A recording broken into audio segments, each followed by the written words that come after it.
জুলাই আন্দোলনের সময় রাজধানীর যাত্রাবাড়ী থানার একটি হত্যা মামলায় বেসরকারি টিভি চ্যানেল মাই টিভির চেয়ারম্যান নাসির উদ্দিন সাথীর ছেলে কন্টেন্ট ক্রিয়েটর তৌহিদ আফ্রিদির 5 দিনের রিমান্ড মঞ্জুর করেছেন আদালত। সোমবার বিকেলে শুনানি শেষে ঢাকা মেট্রোপলিটন ম্যাজিস্ট্রেট সারা ফারজানা হকের আদালত এই আদেশ দেন। এর আগে তৌহিদ আফ্রিদিকে আদালতে হাজির করে 7 দিনের রিমান্ড চেয়ে আবেদন করেন মামলাটির তদন্ত কর্মকর্তা সিআইডির পুলিশ পরিদর্শক খান মোহাম্মদ ইরফান। রোববার রাতে বরিশাল থেকে তৌহিদ আফ্রিদিকে গ্রেফতার করে পুলিশের অপরাধ তদন্ত বিভাগ। মামলার অভিযোগে বলা হয় 2024 সালের 5 আগস্ট যাত্রাবাড়ীতে জুলাই আন্দোলনে অংশ নেন মোহাম্মদ আসাদুল হক বাবু। দুপুর 2:30টার দিকে আসামিদের ছোড়া গুলিতে গুলিবিদ্ধ হন আসাদুল। চিকিৎসার জন্য হাসপাতালে নেওয়া হলে চিকিৎসক তাকে মৃত ঘোষণা করেন। এই ঘটনায় গত বছরের 30 আগস্ট যাত্রাবাড়ী থানায় হত্যা মামলা করেন নিহতের বাবা জয়নাল আবেদিন। মামলায় সাবেক প্রধানমন্ত্রী শেখ হাসিনা সহ 25 জনকে আসামি করা হয়।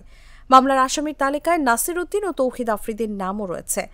মামলায় নাসির উদ্দিন 22 নম্বর এবং তার ছেলে তৌহিদ আফ্রিদি 11 নম্বর এজাহার নামীয় আসামি।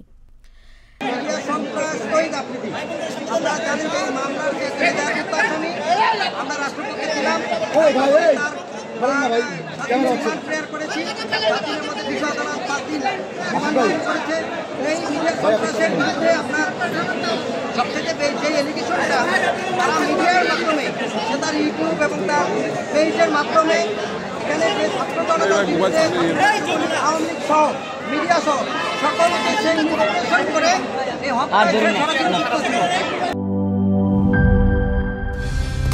কালার এক্সপার্ট, জর্জ স্যাপ এবং মাইল্ড অন হ্যান্ডস টেকনোলজি সমৃদ্ধ অরিক্স ক্রিস্টাল ওয়াশ আপনার লন্ড্রি এক্সপার্ট।